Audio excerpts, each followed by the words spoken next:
तव चकाकिलन स्तुतिरम्बिके सकल शब्दमयी किल ते तनु निखिल मूर्तिषु मे भवदन्वयो मनसि जासु वही प्रसरासु च इति विचिन्त शिवे शमिता शिवे जगति जातमयत्न वशादिदं स्तुतिर्जापर्चन चिन्तन वर्जिता न खलु काचन कालकलास्ति मे अखंड मंडलाकारं व्याप्तं येन चराचरं तत्पदं दर्शितं येन तस्मै श्री गुरुवे नमः।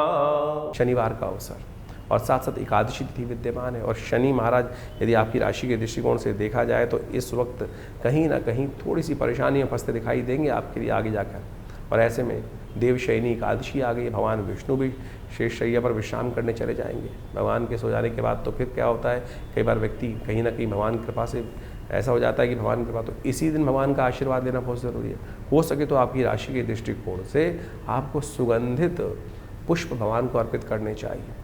सुगंध से भगवान को स्नान कराने का प्रयास है। चंदन के जो युक्त जल है उसमें भगवान को स्नान कराने का प्रयास करें, चंदन का इत्र भगवान को लगाने का प्रयास करें। हो सके तो तिल का दान करने का प्रयास करें। इस दिन तिल का दान आपकी राशि के दृष्टिकोण से बड़ा कल्याणकारी योग बनाएगा। आपकी राशि में इस वक्त गजकेसरी योग बना हुआ है। गजकेसरी योग के साथ साथ ऐसे गजकेसरी योग में देवशयनी एकादशी पर तिल का दान करना आपके लिए बड़ा कल्याणकारी योग बनाएगा। 25 जुलाई को देवशयनी एकादशी है। ये देवशयनी एकादशी भारतीय संस्कृति के अनुसार से देखा जाए तो अद्भुत पर्व है। देव भी शयन के लिए जाते हैं। सोचें कि देव शयन जो हो रहा है वो क्या कर रहा है। कहा जाता है शास्त्रीय दृष्टिकोण से, जो हमारे यहाँ चतुर्मास आता है कि उस समय में कोई भी शुभ कार्य निषेध मत दिए जाते हैं। संत महात्मा इत्यादि अपना भ्रमण बंद कर देते हैं। वर्षा ऋतु आ जाती है। वर्षा ऋतु में कहा जाता है कि एक जगह स्थान पर अपना ज्ञान अर्जन करने का प्रयास करना चाहिए, भगवान की स्तुति करनी चाहिए। सत्ता जो है वो भगवान विष्णु के हाथ से निकलकर शिव के हाथ में आ जाती है और उसके बाद सावन का सुंदर पदार्पण होता है। ये आध्यात्मिक दृष्टिकोण से बहुत महत्वपूर्ण योग है। कहा जाता है कि इस दिन भगवान विष्णु जो हैं वो शेष नाग पर कहीं ना कहीं 4 महीने के लिए विश्राम के लिए चले जाते हैं। देव शयन हो जाता है। समस्त शुभ कार्य शास्त्र में निषेध कर दिए जाते हैं। विवाह इत्यादि, मुहूर्त इत्यादि, दुकानों के मुहूर्त, घर के मुहूर्त, मूर्ति प्रतिष्ठा, जो भी कहीं ना कहीं नए नए कार्य आरंभ करने हैं वो सब कहीं ना कहीं गृह आरंभ तक रुक दिए जाते हैं। नींव का पूजन तक रुक दिया जाता है। गृह प्रवेश तक कहीं ना कहीं शास्त्र में निषेध कर दिया जाता है। फिर दिवाली के 11 दिन बाद जब देव उठनी एकादशी आती है उसके बाद से समस्त शुभ कार्य आरंभ करने के योग बनते हैं। लेकिन कहा जाता है कि ये समय बड़ा एक बार आध्यात्मिक दृष्टिकोण से बड़ा शुभ होता है। भगवान विष्णु तो बड़ी तपस्या से प्रसन्न होते हैं, लेकिन भगवान शिव जो हैं जिनके हाथ में सत्ता आ जाती है, सावन का महीना शुरू होने वाला होता है, केवल एक लोटे जलमात्र से लोगों की मनोकामना सिद्धि करने के योग बना देते हैं। तो ऐसे में बड़ी श्रद्धा के साथ, बड़ी सरलता से लोग कावड़ लेके चलते हैं, भगवान का सुंदर स्तुति करने की तरफ आगे भागते चलते हैं। जगह जगह से लोग गंगा जी से, जमुना जी से, कहीं ना कहीं विभिन्न तीर्थों से जल ला लाकर अपने क्षेत्र में जो भगवान इष्ट हैं उनको जल अर्पित करने का प्रयास करते हैं। समस्त भोले भंडारी को प्रसन्न करने का प्रयास करते हैं। तो आप इस दिन विशेष तौर पर भगवान विष्णु की सुंदर आराधना करें। शालिग्राम शिला में विशेष तौर पर उनका षोडशोपचार पूजन, गंगा जल से, कपूर से, कचरी से, चंदन से, इनसे पंचामृत बनाकर भगवान का सुंदर अभिषेक करें भगवान शालिग्राम जी का। और उसके बाद उनका विशेष तौर पर वस्त्र इत्यादि अर्पित करें। उनको शयन के लिए समस्त वस्त्र इत्यादि अर्पित कर कर सुंदर रूप से तुलसी दल से उनका पूजन कर कर ओम नमो भगवते वासुदेवाय, ओम नमो नारायणाय, इस प्रकार से इन विभिन्न मंत्रों से उनको समस्त सामग्री 16 जो चीज़ें हैं उनको धीरे धीरे अर्पित करने का प्रयास करना चाहिए। यदि पुरुष सूक्त याद हो, ओम सहस्रसी रेखा पुरुखा सहस्राक्ष सहस्रपाद सभूमिगुं सर्वतस्पित्वात्र तिष्ठद्दशांगुलम पुरुकाय वेदगुं सर्वं यद्भूतं व्यच भाव्यम माउता। इस प्रकार से यदि वेद मंत्र याद हो तो आपकी तारीख में तो आपको विभिन्न यूट्यूब चैनल्स पे इन सब के षोडशो मंत्र मिल जाते हैं पुरुष सूक्त के, जो भगवान को अति प्रिय स्तोत्र माना जाता है। उनके द्वारा भगवान का सुंदर स्तवन कर कर आप अपनी मनोकामनाओं की सिद्धि का योग बहुत सुंदर रूप से बना जाते हैं। कहा जाता है कि जो जीवन में किसके कष्ट चल रहे हों, मनोकामना पूर्ण नहीं हो रही हो, बार बार कहीं ना कहीं विघ्न आ रहे हों, ऐसे में भगवान विष्णु को शैया प्रदान जो करते हैं, कमल के पुष्पों की शैया, पीले वस्त्रों की शैया, और तो और शास्त्र में तो बहुत कुछ वर्णित है। अपनी श्रद्धा के अनुसार से भगवान विष्णु को इस दिन शैया प्रदान करने से जीवन के बहुत से कष्ट जो कांटों वाली सेज पर जो हम लोग को चलते हुए दिखाई देते हैं, कहीं ना कहीं हर भी जहाँ कदम बढ़ाएं कहीं ना कहीं विघ्न, कहीं ना कहीं रुकावट, कहीं ना कहीं कांटे कांटे रुकावटें जीवन में आती हैं। तो ऐसे में इस दिन जो देवशयनी एकादशी के दिन भगवान को शैया अर्पित करने का जो कार्य करते हैं, उनके बहुत से जीवन के कष्ट दूर होने के योग बन जाते हैं। इस दिन भगवान विष्णु को विशेष तौर पर कमल के पुष्पों से बनी हुई शैया प्रदान की जानी चाहिए। उनको पीले वस्त्र अर्पित करने का प्रयास किया जाना चाहिए। कमल के पुष्पों का बना हुआ तकिया भगवान को अर्पित करने का प्रयास किया जाना चाहिए। तो इस प्रकार से भगवान का सुंदर पूजन कर मनोकामना सिद्धि के सुंदर सुयोग बनने चाहिए। 26 तारीख रविवार का अवसर है, द्वादशी तिथि विद्यमान है और इस दिन शनि महाराज वक्री होने जा रहे हैं। और आपकी राशि के दृष्टिकोण से यदि देखा जाए तो ग्रह नक्षत्रों में जो परिवर्तन आ रहा है, मन में कहीं ना कहीं दुविधा उत्पन्न करता दिखाई दे रहा है। हाँ ना में ज़्यादा फंसते दिखाई दे रहे हैं। शनि का वक्री होना यदि आपकी राशि के दृष्टिकोण से देखा जाए तो बड़ा विचित्र प्रकार का योग बनाकर तैयार कर रहा है। ये कहीं ना कहीं आपकी राशि के दृष्टिकोण से आपको परिवार से, घर वालों से, कहीं ना कहीं भाई बंधुओं से दूर करता दिखाई देगा। मन में कहीं ना कहीं ये भाव उत्पन्न करेगा, मेरे साथ कोई नहीं दे रहा, अरे सब आपके साथ है। इस वक्त आपकी राशि में बुध बृहस्पति महाराज अस्त हैं, जो ज्ञान के देवता हैं, वो कहीं ना कहीं बुझे पड़े हैं, वही समस्या उत्पन्न कर रहे हैं। इसलिए आत्मग्लानि मन में ना लाएं। आपको ये भाव लग सकता है कि कहीं ना कहीं विशेष तौर पर लोग आपके साथ नहीं हैं। कहीं ना कहीं आपको लग सकता है कि शायद मेरी विद्या में कहीं ना कहीं कमी होगी। ये शनि के सारे वक्री होने के कारण से आने वाले 4.5 महीने शनि आपको बेकार रूप से कहीं ना कहीं एक दुविधा में, द्वंद्व में डालता दिखाई देगा। ऐसे में कहीं ना कहीं हो सकता है कि भाइयों का विरोध भी आपको सहना पड़ सके। तो कोशिश ये करें, शनि का उपाय लगातार करने का प्रयास करें। शनि को मनाने के लिए आपको खास तौर पर ध्यान रखने की ज़रूरत है। गलत रास्तों पे नहीं जाना है। जितना व्यक्ति ऐसे में इन दिनों जिनकी राशि वृषभ राशि है, विशेष तौर पर वो गलत रास्ते पे जाएंगे, कहीं ना कहीं किसी प्रकार के नशे के चक्कर में फंसने का प्रयास करेंगे, उतना ज़्यादा आपकी राशि के दृष्टिकोण से कहीं ना कहीं आपके लिए नुकसानदायक योग बनते दिखाई देंगे। इस वक्त आपकी राशि के दृष्टिकोण से आपको बड़े लोगों की, बुजुर्ग लोगों की सेवा करने का प्रयास करना चाहिए। जितने बुजुर्ग लोगों की सेवा करने का प्रयास करोगे, उतने कहीं ना कहीं आपकी राशि के दृष्टिकोण से ग्रह परिवर्तन की तरफ जाएंगे। सूर्य का संबंध शनि के साथ बहुत विचित्र प्रकार से है। आप यदि हो सके तो सूर्य उदय से पूर्व उठकर आने वाले 4 महीनों में भगवान सूर्य को अवश्य अर्घ्य देने का प्रयास करें, आलस को दूर भगाने का प्रयास करें। वैसे बृहस्पति के उदय होते ही आपकी राशि के दृष्टिकोण से एक नया रास्ता आपको उत्पन्न होता दिखाई दे रहा है, लेकिन फिर भी शनि को शांत करने के लिए कुछ खास उपाय हैं, वो हम वर्णित करने जा रहे हैं, उनको अवश्य करने का प्रयास कीजिएगा। 26 जुलाई को शनि महाराज वक्र अवस्था में जाने वाले हैं और ये करीब करीब 10 दिसंबर तक वक्री अवस्था में ही चलेंगे। ऐसे में ये 4.5 महीने का जो समय है, विशेष तौर पर बहुत महत्व रखता है। हर राशि के दृष्टिकोण से आपको समझ लेना चाहिए कि विशेष तौर पर आपकी राशि के दृष्टिकोण से क्या प्रभाव उत्पन्न कर रहा है। अभी आपने समझा आपकी राशि के दृष्टिकोण से उसका क्या प्रभाव है। जब शनि वक्री हो जाते हैं तो कहा जाता है कई गुना अधिक शक्तिशाली हो जाते हैं। ऐसे में इनके प्रभाव में कई गुना अधिक हो जाता है प्रभाव। और शनि तो महाराज जो हैं वो वैसे ही क्रूर ग्रह माने जाते हैं, पाप ग्रह माने जाते हैं। और जब वो कहीं ना कहीं व्यक्ति दुष्कर्म करता है, गलत कर्म व्यक्ति के द्वारा हो जाता है, तो दंडाधिकारी के रूप में वो बड़े निष्पक्ष होकर अपने प्रभाव को उत्पन्न करने का प्रयास करते हैं। ऐसे में शनि को मनाओ, सदा सुख पाओ, इस बात को अवश्य ध्यान रखने का प्रयास करना चाहिए। इस वक्त बृहस्पति महाराज अस्तवस्था में चल रहे हैं, शनि वक्री हो गए हैं और ऐसे में ग्रहों की जो कुचाल चल रही है उससे आपको समझने का रास्ता, बचने का प्रयास करना चाहिए। विश्व में पुनः एक बार भयावह स्थिति अपनी निर्माण होती दिखाई देगी। युद्ध का वातावरण जो पूरे विश्व में कहीं ना कहीं बना हुआ है, उठापटक का दौर कहीं ना कहीं चलता दिखाई देगा पुनः एक बार। ऐसे में आपकी राशि के दृष्टिकोण से आपको कुछ खास उपाय अवश्य करने का प्रयास करना चाहिए। सबसे पहले तो ये अच्छा योग ये बन रहा है कि इस वक्त जो सावन का महीना आ रहा है, सावन के महीने में भगवान शिव की जितनी उपासना करोगे शनि के लिए उतना प्रसन्न का वातावरण बन सकता है। कहा जाता है कि जब शनि खराब चल रहा हो तो शनि की स्थिति को ठीक करने के लिए भगवान शंकर की कृपा में चले जाओ तो भावी मीट सके त्रिपुरारी। अब आपसे कोई ना कोई अपराध कहीं ना कहीं हम सबसे होता रहता है, कहीं ना कहीं कोई गलत कार्य हो गया तो शनि तो अपना प्रभाव से उसका फल देने के लिए आपको रहेगा। लेकिन जब जीवन में कोई ऐसा प्रभाव हो जाए जिसका रास्ता ना निकल रहा हो तो भगवान शंकर की उपासना। ऐसे में शनि ने जैसे ही वक्री मार्ग पर पदार्पण किया है, सावन का महीना शुरू होने वाला है, ऐसे में भगवान शंकर का तेलाभिषेक तिल के तेल से भगवान का अभिषेक। जो मंत्र कहा गया है वो एक रुद्राष्टध्यायी के अंतर्गत का आया है, शन्नो देवी रविष्ट्रयापो भवन्तु पीतये शन्नो रविष्ट्रवन्तु नः। इस मंत्र का जप करते हुए भगवान शंकर का तेलाभिषेक यदि शनिवार के शनिवार भी आप करते चले जाओ, सत्य मानना कि शनि का कैसे ही नेगेटिव प्रभाव हो, अशुभ प्रभाव हो, वो अपना प्रभाव निष्क्रिय कर देते हैं। तो इसलिए अपने उस क्रूर प्रभाव से, कहीं ना कहीं पाप प्रभाव से आप बच सकते हैं। तो ऐसे में सबसे पहले तो सद्गुण का पालन करने का प्रयास करें, गलत काम ना करने का प्रयास करें, झूठ ना बोलने का प्रयास करें, किसी भी रूप से जो भी है उठापटक नहीं तो जीवन में कहीं ना कहीं योग बनता चला जाएगा। ऐसे में शास्त्र के दृष्टिकोण से अनेक उपाय शास्त्र में वर्णित किए गए।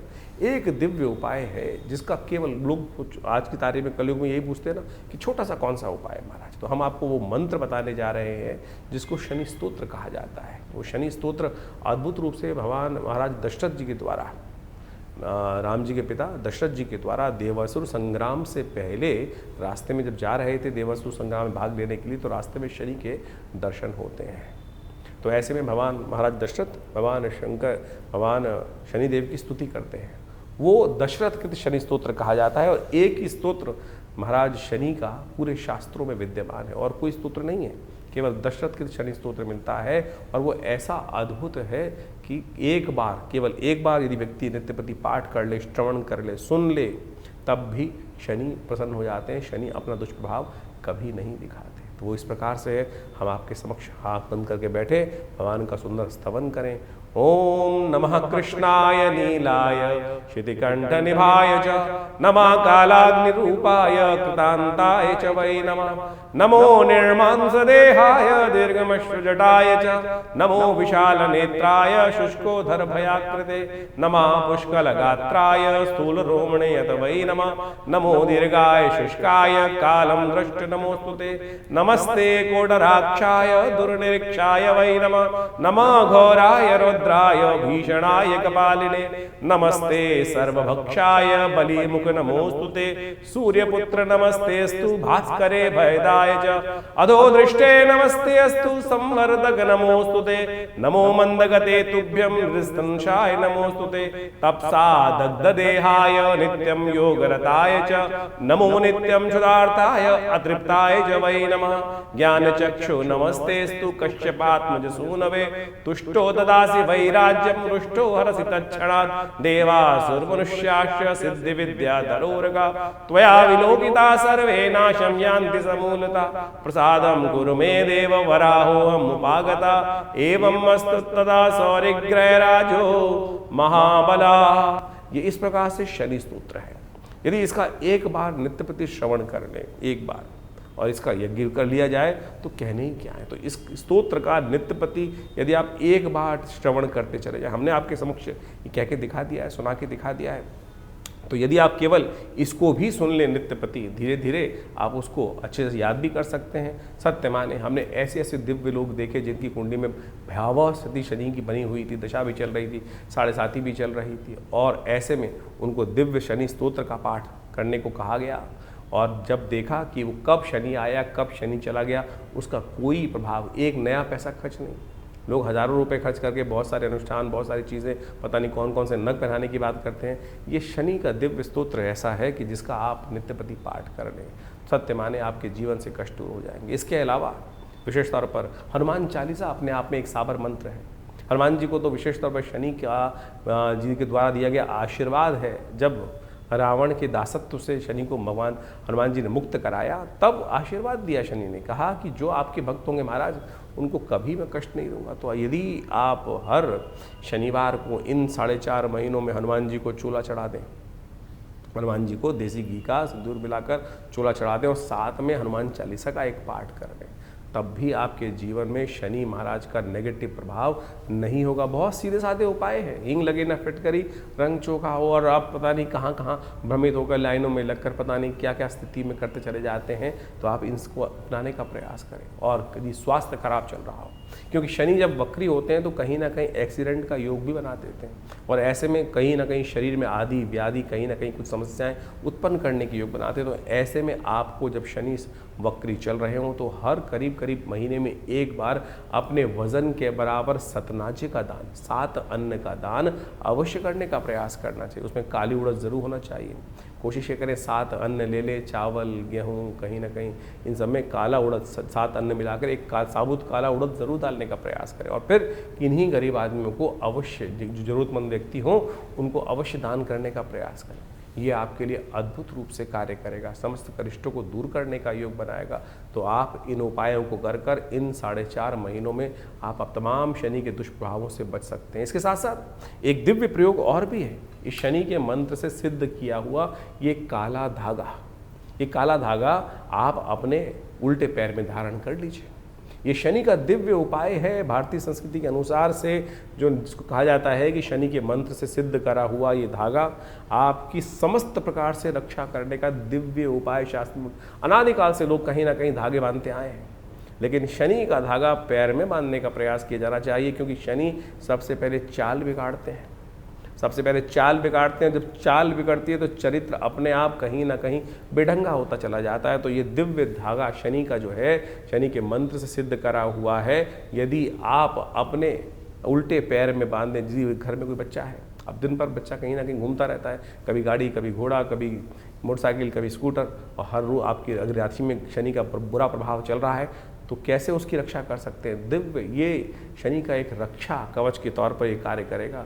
तो आप कोशिश ये करें, इसको किसी जातक के उल्टे पैर में, स्त्री चाहे पुरुष, बांध लें तो शनि से बहुत सारी चीज़ों से रक्षा करने के दिव्य रास्ते अपने आप प्राप्त हो सकते हैं। तो ऐसे छोटे छोटे उपाय आप जो को वर्णित किए हैं, तो आप 4.5 महीने में इस शनि के नेगेटिव प्रभाव से अवश्य बचने का प्रयास करेंगे तो शनि की कृपा से बहुत सारी रक्षा के रास्ते आपको अवश्य प्राप्त हो। 27 तारीख सोमवार का अवसर, त्रयोदशी तिथि विद्यमान है। रवि योग को लेकर आती दिखाई दे रही है त्रयोदशी, लेकिन आपके मन में शंकाओं का दौर कुछ ज़्यादा चलता दिखाई दे रहा है। इस वक्त आपकी राशि के दृष्टिकोण से कई फालतू बातें आपके मनोमस्तिष्क में, लोगों की बातें, छोटी छोटी बातें आपको अननेसेसरी परेशान करती दिखाई दे रही हैं। विचारों में ना फंसे।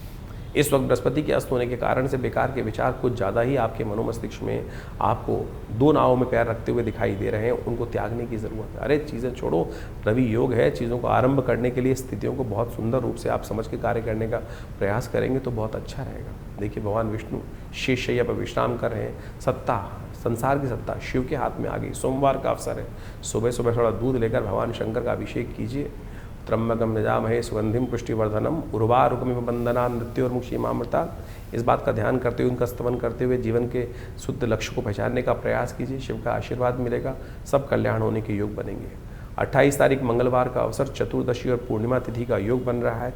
ग्रह परिवर्तन करते हुए बहुत सुंदर रूप से शाम आते आते आपके लिए एक नई बहार आने के योग आपकी राशि बनते दिखाई दे रहे हैं। इस दिन शाम के समय पूर्णिमा का योग बनेगा। शाम के समय जब चांद निकलेंगे तो पूर्ण चमकते हुए चांद आपके जीवन में उपस्थित करते दिखाई देंगे, नई रोशनी उत्पन्न करते दिखाई देंगे। शाम के समय थोड़ी देर चांद की रोशनी में अवश्य बैठने का प्रयास कीजिएगा। आपकी राशि वो राशि है जहाँ चांद आते हैं तो उच्च के हो जाते हैं। तो इस वक्त चंद्र की रोशनी में जाकर एक नई उम्मीद, जो दिन में आपको थोड़ा सा डिप्रेसिंग मौसम है, शाम आते आते चंद्र की रोशनी में कहीं ना कहीं पॉजिटिविटी उत्पन्न होते दिखाई देगी। मंगलवार का अवसर है। हनुमान जी के मन में भी यही भाव था, कहीं ना कहीं हम तो कुछ कर ही नहीं सकते हैं, लेकिन जैसे ही जामवंत, हमने अभी आपको बताया आपकी राशि के दृष्टिकोण से बुजुर्गों की सेवा, शनि महाराज इन दिनों आपकी राशि के दृष्टिकोण से वक्र स्थिति में चले गए हैं। जितने बड़ों की बात मानकर आप कार्य करने का प्रयास करोगे, बड़े आपको सही दिशा दिखाएंगे, आपके गुरु आपको सही दिशा दिखाएंगे। गुरु का सानिध्य लेने की ज़रूरत है। और इस वक्त गुरु कौन है? हनुमान जी महाराज। और जय जय जय हनुमान गोसाई कृपा करहु गुरुदेव की नाही। तो उनका सानिध्य लेने का प्रयास कीजिए। जंगल में मंगल करने के योग बहुत जल्दी बनेंगे। 28 तारीख को मंगलवार का सुंदर सुयोग बन रहा है और इस दिन चतुर्दशी और पूर्णिमा का योग बन रहा है। सत्यव्रत भी इसी दिन किया जाने का सुंदर रास्ता बनता दिखाई दे रहा है। देखिए, आपकी राशि के दृष्टिकोण से हमने आपको बहुत सारी चीज़ें बताने का प्रयास किया। ऐसे में कई बार जो ग्रहों का खराब योग चल रहा होता है उसको ठीक करने का रास्ता है। देखिए, इस संसार में भगवान की कृपा से, गुरु की कृपा से समस्त अनिष्ट दूर हो जाते हैं। और कैसे उनको, शनि महाराज वक्री चल रहे हैं इस समय में, और बृहस्पति महाराज भी कहीं ना कहीं अस्त चल रहे हैं, तो गुरु का सानिध्य चाहिए। और आषाढ़ की पूर्णिमा गुरु पूर्णिमा के रूप में जानी जाती है। और इस दिन जो है, यदि मंगलवार के दिन सुंदर योग जो बन रहा है, सुबह पुण्यतिथि जो बन रही है वो बन रही है विशेष तौर पर चतुर्दशी तिथि। और शाम को जो है सूर्यास्त के बाद में ग्रहों का परिवर्तन होने का योग बनेगा। चंद्रमा भी विशेष तौर पर आप मान के चलें बृहस्पति के सम्मुख आके विराजमान हो जाएंगे और साथ साथ पूर्णिमा तिथि भी विद्यमान हो जाएगी। और गुरु पूर्णिमा जिसको कहा जाता है, उसका चांद भी पूरी रूप से इस दिन निखर कर आएगा। आषाढ़ का चंद्रमा है जो निकल कर आएगा, और आषाढ़ का चंद्रमा कहा जाता है 16 कला पूर्ण माना जाता है। और ऐसे में जब ये चंद्रमा की रोशनी होती, कभी बादलों के पीछे आती है और कभी बादलों से निकल कर खुले आसमान में साफ साफ दिखाई दे जाती है। तो कभी जो बादल हैं कभी साफ साफ है, और ऐसे में चंद्रमा का दर्शन करते हुए भगवान का सुंदर पाठ करना, सुंदर कांड का पाठ करना, हनुमान जी का सुंदर स्तवन करना। हनुमान जी का सुंदर पाठ जब करते हैं तो तुलसी बाबा ने लिखा है, जय जय जय हनुमान गोसाई, कृपा करहु गुरुदेव की नाही।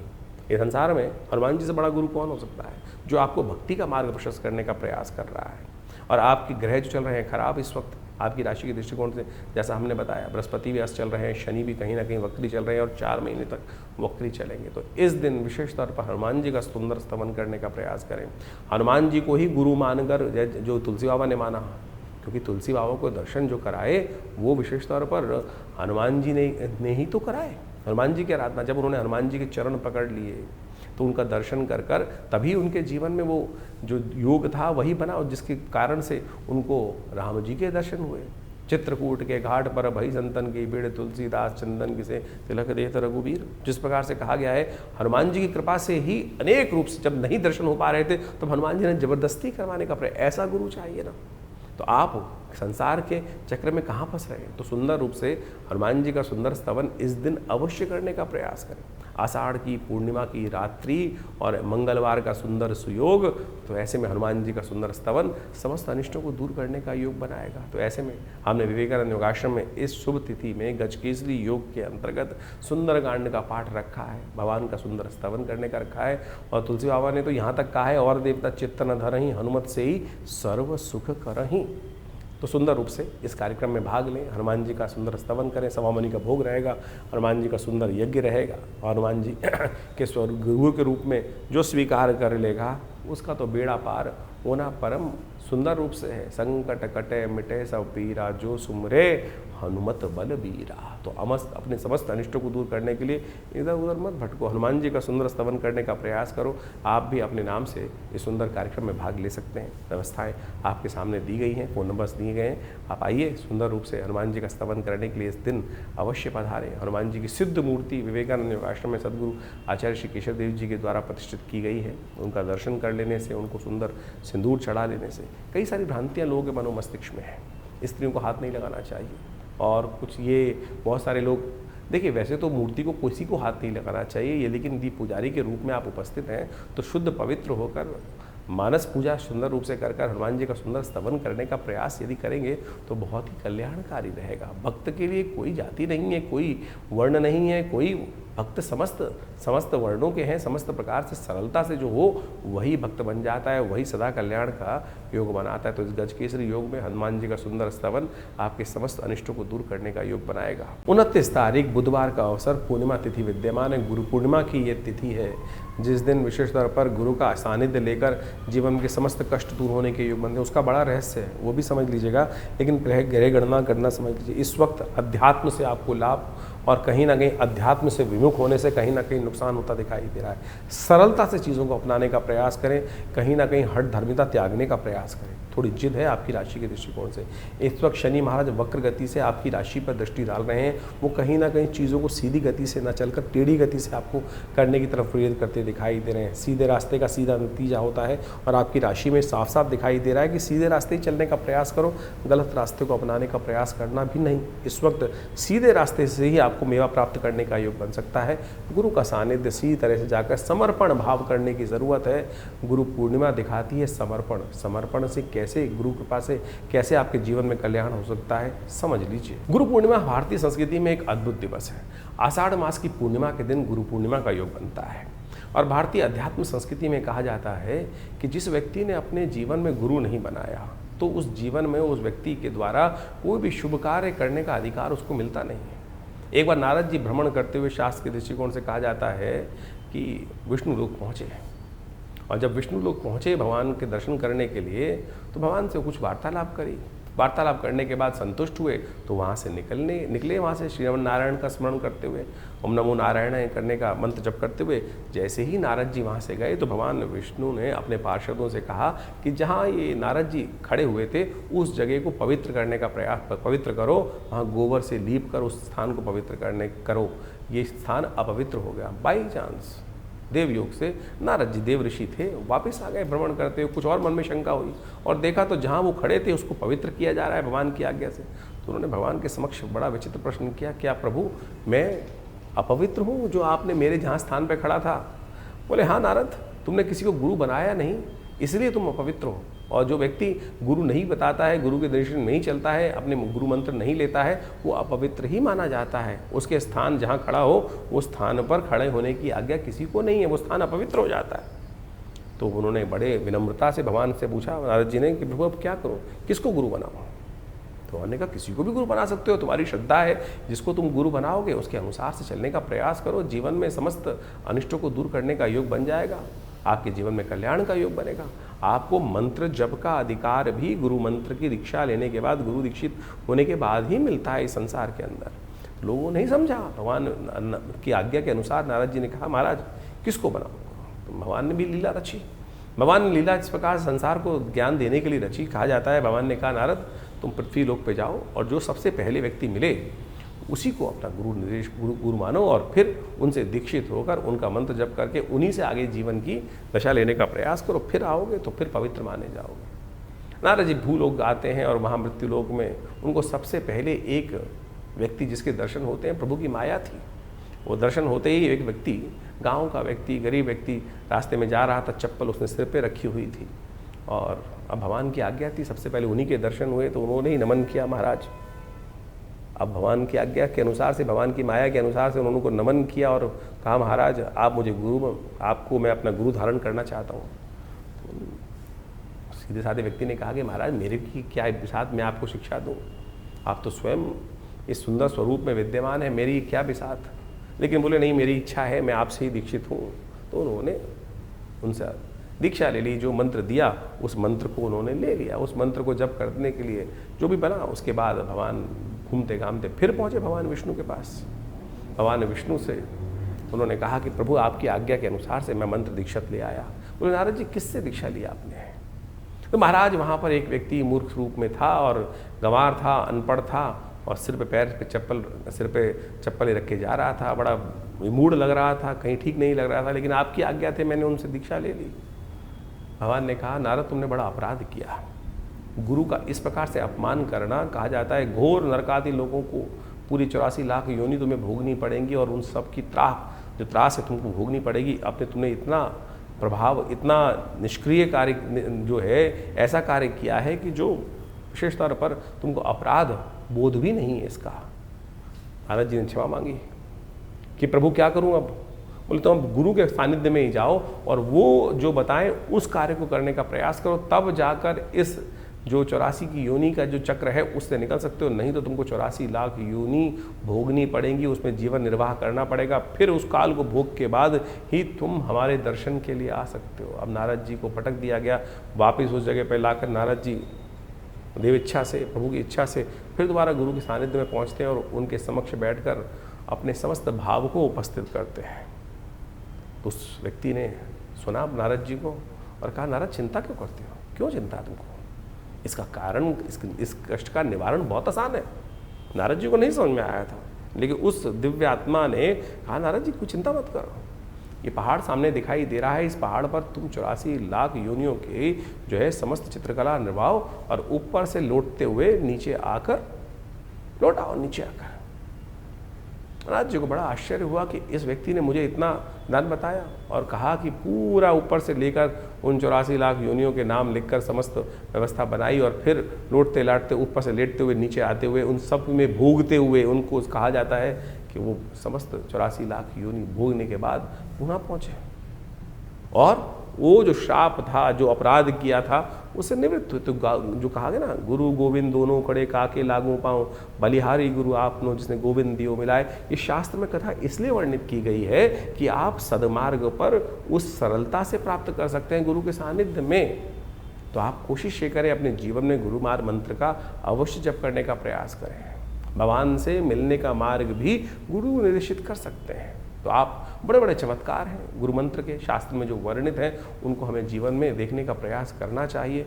जीवन के कष्ट, इस संसार के कष्ट गुरु मंत्र के द्वारा है। कबीर जैसे संतों ने भी, जिनको कहा जाता है कि वो अध्यात्म में फंसते ही नहीं थे, वो तो विशेष तौर पर कहा जाता है कि जिस प्रकार से राम को भी उपासना करने का मंत्र जो उन्होंने जपा, जिस प्रकार से उनको नास्तिकवाद की बात की जाती है, उन्होंने भी रामानंद जी के चरणों में लेटकर उनके मुख से जो राम नाम निकला उसको ही गुरु मंत्र मानकर दीक्षित होकर उनका जप करने का प्रयास किया। अब लोगों ने उस मंत्र दीक्षा को भी नहीं समझ पाए तो कहानी के रूप में तो आप सत्य माने कुछ और लोग मान देते हैं। भ्रांति उत्पन्न करना बड़ा आसान है, सरलता जीवन में मार्ग पे चलना बड़ा मुश्किल माना जाता है। इसलिए कोशिश ये करें, इस कथा के माध्यम से हमने गुरु मंत्र की दीक्षा का, गुरु का चमत्कार आपके समक्ष रखने का प्रयास किया। मंत्र दीक्षा बड़ी चमत्कारी होती है।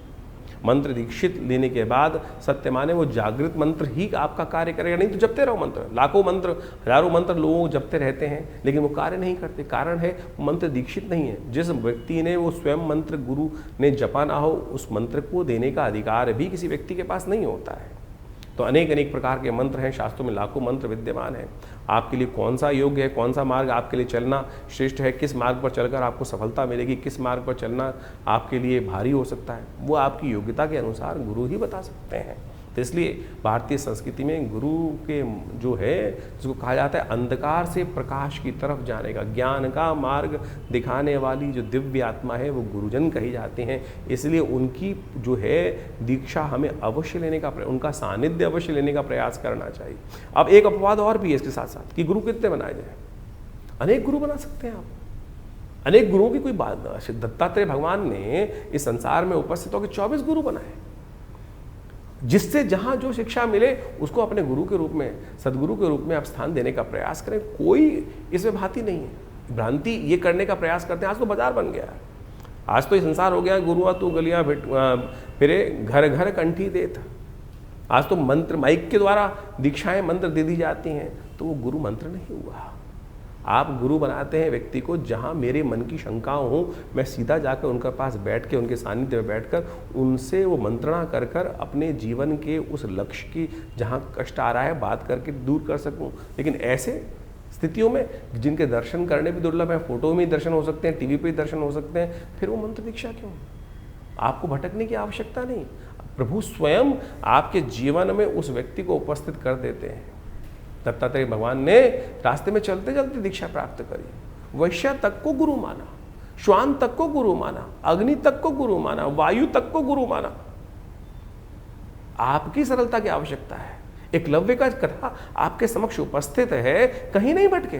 गुरु द्रोण के पास जाने की उनके सामर्थ्य नहीं थी, क्योंकि वो राजकुमारों को दीक्षा देने के लिए कटिबद्ध थे, वो बाहर दे ही नहीं सकते थे। ऐसा नहीं कि गुरु द्रोण ने नहीं देना चाहा, लेकिन वो कटिबद्ध थे, वो राज्य आज्ञा से बंधे हुए थे कि राज्य पुरुष, क्योंकि वहां पर वो जिस प्रकार से उन्होंने शपथ ले रखी थी कि मैं केवल राजपुरुषों को ही, अर्जुन को ही सर्वश्रेष्ठ धनुर्धर बना के भीष्म के समक्ष उन्होंने प्रतिज्ञा ली थी ये बात। लेकिन एकलव्य ने ऐसा उदाहरण उपस्थित किया कि गुरु की मूर्ति बनाकर ही उन्हीं से समस्त दीक्षा मूर्ति के माध्यम से ही ले ली। तो साध्य जो है, जो साधक है, उसको अपनी साधना पर चलने के लिए उस साध्य की तरफ जाना है। साध्य तो हर जगह अवेलेबल है, हर जगह उपस्थित है जो साध्य है, जिसको करना है। आपको अपनी साधना को दृढ़ करने के लिए विश्वास चाहिए, तो इस विश्वास को जगाने का प्रयास करो। गुरु पूर्णिमा वो पर्व है जो आपके मन की उन शंकाओं को दूर करने का प्रयास करती है। तो इस गुरु पूर्णिमा पर अवश्य मंत्र दीक्षा लें, गुरु का सानिध्य लेने का प्रयास करें। भगवान की इच्छा से समस्त कष्टों को दूर करने का योग आप अवश्य बना पाएंगे। 30 तारीख गुरुवार का अवसर प्रतिपदा तिथि विद्यमान है। सावन का सुंदर महीना, श्रेष्ठ महीना इस वक्त शुरू हो रहा है, और सावन का प्रारंभ जो हो रहा है गजकेसरी योग से हो रहा है, अध्यात्म से हो रहा है। और आपकी राशि के दृष्टिकोण से इस वक्त सुयोग भी ऐसा बना हुआ है कि आध्यात्मिक वातावरण से आपको लाभ प्राप्त होगा, धर्म के द्वारा आपको लाभ प्राप्त होगा, तीर्थ यात्रा से आपकी किस्मत जागने के योग बन जाएंगे। तो किसी भी रूप से इस सावन के पहले महीने के पहली तिथि पर कहीं ना कहीं तीर्थ यात्रा का योग सुंदर रूप से बनाने का प्रयास करें। और कहीं ना जा सके तो घर के पास वाले मंदिर में ही हुआ हो, वही वही तीर्थ स्थान बन जाएगा, वहीं वहाँ जाके ही आपकी किस्मत को 4 चांद लगने के योग बन जाएंगे। बृहस्पतिवार का अवसर है, गजकेसरी योग के साथ सावन का महीना आरंभ हो रहा है और आपकी राशि के दृष्टिकोण से आप स्वयं ही चमत्कार करने के लिए ग्रहों का उपयोग करते दिखाई दे रहे हो। आपकी मेहनत बहुत जल्दी रंग लाती दिखाई दे रही है, विवादों को शांत करती दिखाई दे रही है। ऐसा योग आपकी राशि में बनता दिखाई दे रहा है।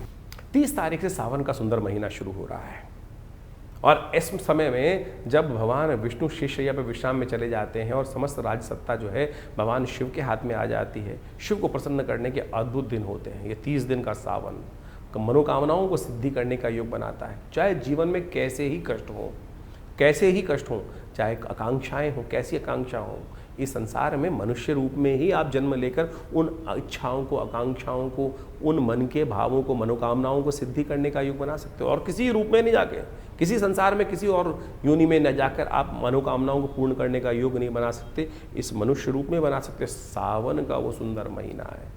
जिसने भी भगवान शिव को भजा है उनकी समस्त मनोकामनाएं सिद्धि करने के सुंदर सुयोग प्राप्त हो जाते हैं। जल से यदि मन में संतुष्टि चाहते हो, तुष्टि चाहते हो, तो भगवान शंकर का अभिषेक जल से इस सावन के महीने करने का प्रयास करो।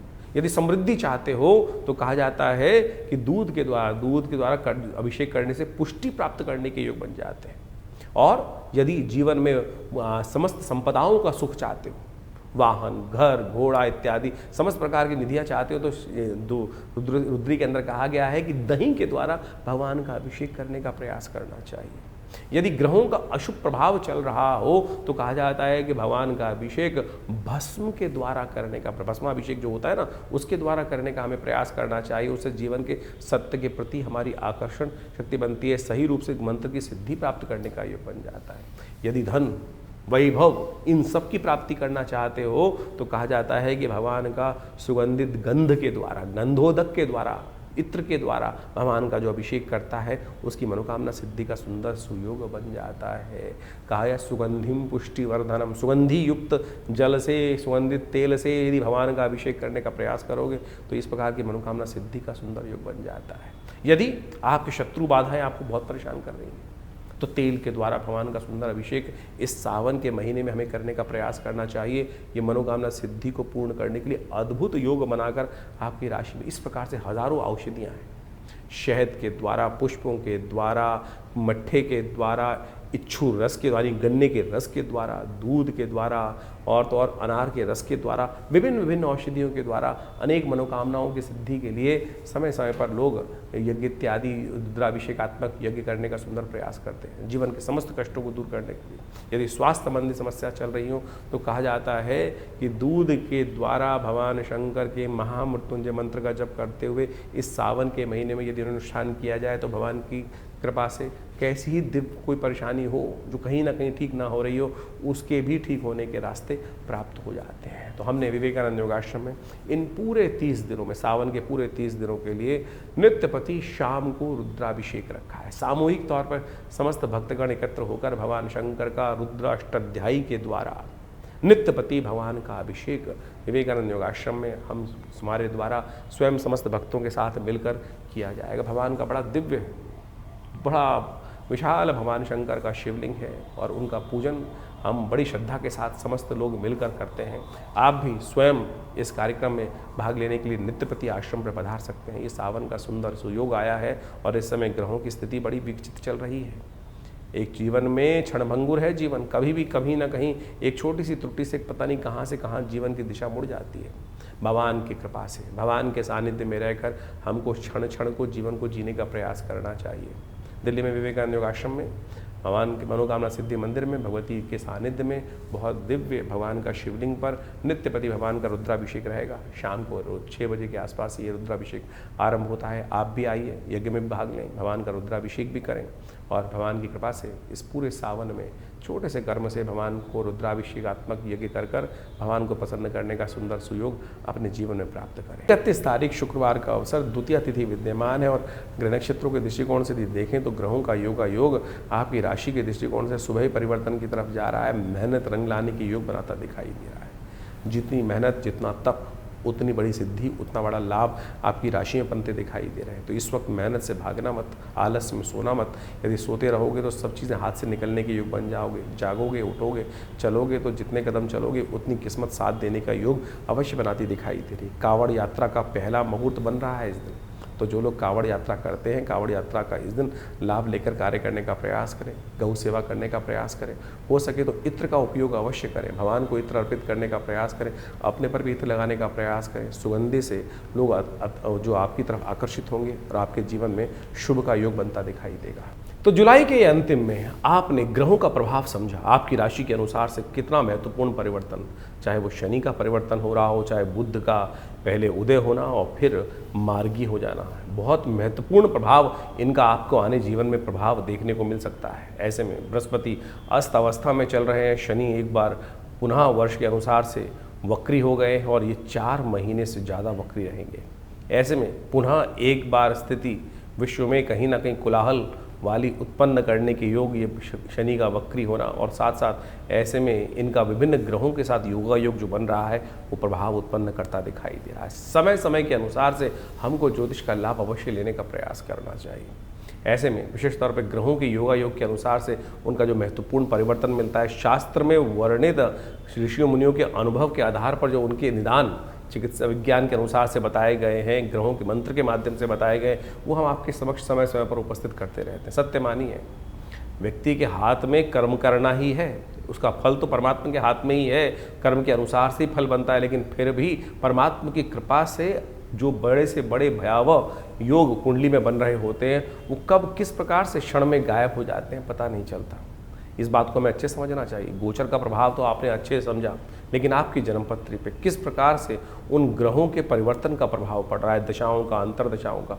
ऐसा नहीं है कि जन्मपत्री के अनुसार से हम जब तक ना देखें गोचर के अनुसार से सब प्रभाव चलेगा। मूलतः गोचर का प्रभाव हर जन्मपत्री पर, हर व्यक्ति विशेष पर अवश्य होता है, लेकिन मूलतः जन्मपत्री जो है वो विशेष तौर पर कौन से ग्रह योग के अनुसार से किस प्रकार के आप योग बना रहे हैं, कैसे बन रहे हैं। ऐसा समझें कि जैसे जनमानस में तो लाखों करोड़ों आदमी हैं, अब आपदा आई, कुछ कष्ट घटा, कहीं आंधी आया, कहीं तूफान आया, उस क्षेत्र में आया, बहुत भयावह स्थिति थी, लेकिन सब लोगों का अहित नहीं हुआ, कुछ का उद्धार भी हो गया। कोरोना काल की महाकाल आया, ऐसे विपदा आई, लेकिन सब लोगों के उस क्षेत्र में, एक क्षेत्र में बहुत ज़्यादा विपदा थी, सारे नहीं मरे, सारों के जीवन में कष्ट नहीं आया, किसी के जीवन में उत्थान के योग भी बने। कारण क्या था? वो आपका अपना मूल कर्म, आपकी अपनी मूल जन्मपत्री के निष्कर्ष से कि आपके लिए कौन सा समय अच्छा चल रहा है, कौन सा समय खराब चल रहा है। तो ऐसे भयावह काल में भी हम उन्नति कैसे योग बना सकते हैं और अच्छे काल में अपने ग्रहों को किस प्रकार से और अच्छा कर सदमार्ग की तरफ, सही मार्ग की तरफ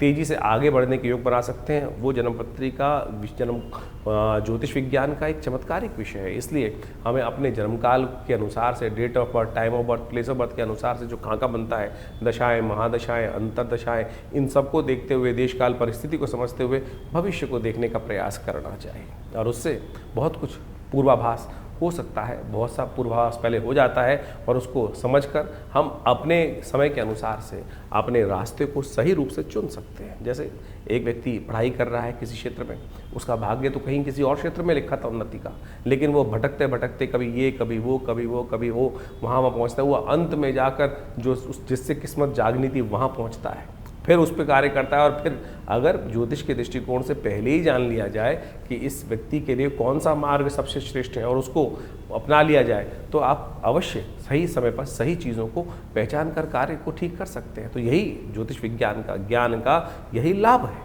इसी को लाभ उठाने का प्रयास करना चाहिए। सकल पदार्थ है जगमाही, कर्महीन पुरुष पावत नहीं। तुलसी बाबा ने ऐसे ने कर्म, ज्योतिष विज्ञान जो है वो वास्तविक तौर पर ज्ञान के अनुसार से, विज्ञान के अनुसार से शोध कर ऋषियों का कर्म है, और उन्होंने इतना सुंदर सिद्धांत बना के रखा। तो उसको आपको लाभ उठाने का प्रयास करना चाहिए, चीज़ों को समझने का प्रयास करना चाहिए, और ज्ञानवान लोग सही समय को पहचान कर उसके अनुसार से कार्य जो कर लेते हैं तो जीवन में बहुत जल्दी भाग्योदय के योग बन जाते हैं। हर कोई यही पूछना चाहता है कि भाग्योदय कब होगा, वो आपका जन्म बताएगा, समय बताएगा कब भाग्योदय होने की चांसेस हैं। कैसे हम अपने समय को सदुपयोग में लगाएं, सही कार्य करें, और ऐसे में तो बहुत सारे अच्छे अच्छे योग बन रहे हैं इस समय में। अभी आप मान देखें, गुप्त नवरात्रि का योग इसमें आरंभ हुआ इस जुलाई के अंतिम में, और उसके बाद जो सुंदर योग बन रहा है देवशयनी एकादशी के बाद, श्रावण का, सावन के महीने का सुंदर सुयोग बनकर आया है। कहा जाता है भगवान विष्णु जब शेषशय्या पर विश्राम के लिए चले जाते हैं तो समस्त सत्ता जो है शिव के हाथ में आ जाती है। ऐसे में शिव की सुंदर आराधना कर कर, भगवान का नित्यपति रुद्राभिषेक कर कर अपने बहुत से जीवन के कष्ट आप जो जिसको कहा जाता है रुद्रा अभिषेकात्मक यज्ञ जो है उसको कर कर आप सही रूप से भगवान की कृपा प्राप्त कर सकते हैं। भगवान तो एक लोटे से प्रसन्न हो जाते हैं जल के। तो आप कोशिश ये करें, इन समस्त जो आपको रास्ते बताए हैं उनको समझें, उनके द्वारा जीवन में सही मार्ग को चुनने का प्रयास करें। और विवेकानंद योगाश्रम में इस अवसर पर कई सारे समय समय पर कार्यक्रम होंगे, उनके बारे में हम आपको अवगत समय समय पर कराते रहते हैं। आइए साथ में भगवान का आराधना करने का सुंदर सुयोग बनाएं और जीवन के कष्टों को दूर करने का बड़ा सुंदर मार्ग, बड़ी जो सरलता से हमारे जीवन में प्राप्त हो सकता है। फिर क्यों भटकें इधर उधर। तो इसलिए कोशिश ये करें, सही मार्ग को चुनने का प्रयास कीजिए। भगवान की कृपा से कल्याण होगा, समस्त जीवन के कष्टों को दूर करने का सुयोग बनेगा। पर विवेकानंद योगाश्रम के माध्यम से हमने बहुत सारी पुस्तकों का प्रकाशन किया है। क्या, क्यों, कैसे और कब, चमत्कारों की कुंजी, इसके साथ देखिए क्या कहते हैं सपने, और चमत्कारिक योग मुद्रा विज्ञान, और तो और ऐसे ऐसे विषय हैं, मानो या ना मानो। ये ऐसे अद्भुत पुस्तकें हैं कि जिनके माध्यम से आप बहुत सारे रहस्यों को जीवन में समझ सकते हैं। अब इस पुस्तक के बारे में बात करें, क्या, क्यों, कैसे और कब, जीवन में क्या करें क्या ना करें, खाना कब खाएं कब ना खाएं, पानी कैसे पिएं कब ना पिएं। आज आप सोशल मीडिया पे इतनी भरमार हो गई है, हर कोई अपने अपने अनुसार से आपको चीज़ों को समझाने का प्रयास कर रहा है। कोई कहता है सुबह उठते पानी पियो, कोई कहता है मत पियो, क्या तो कोई कहता है क्यों पियो, पानी भी विकार उत्पन्न करते हैं। कितना पानी पीना चाहिए, कब नहीं पीना चाहिए, ये योग विज्ञान के माध्यम से भारतीय संस्कृति में इतनी सुंदर तरह से बताया गया है। आज इतनी विचित्र विडंबना हो गई है कि सबके सब कहीं ना कहीं कुछ ना कुछ निर्दिष्ट करते चले जा रहे हैं। कोई एक व्यक्ति कुछ बोलता है, कोई कहता है दूध पीना चाहिए, कोई कहता है दूध नहीं पीना चाहिए, कोई कहता है पानी कितना पीना चाहिए। हमने इस पुस्तक के माध्यम से, योग विज्ञान के माध्यम से ऊषा पान विधि कही गई है।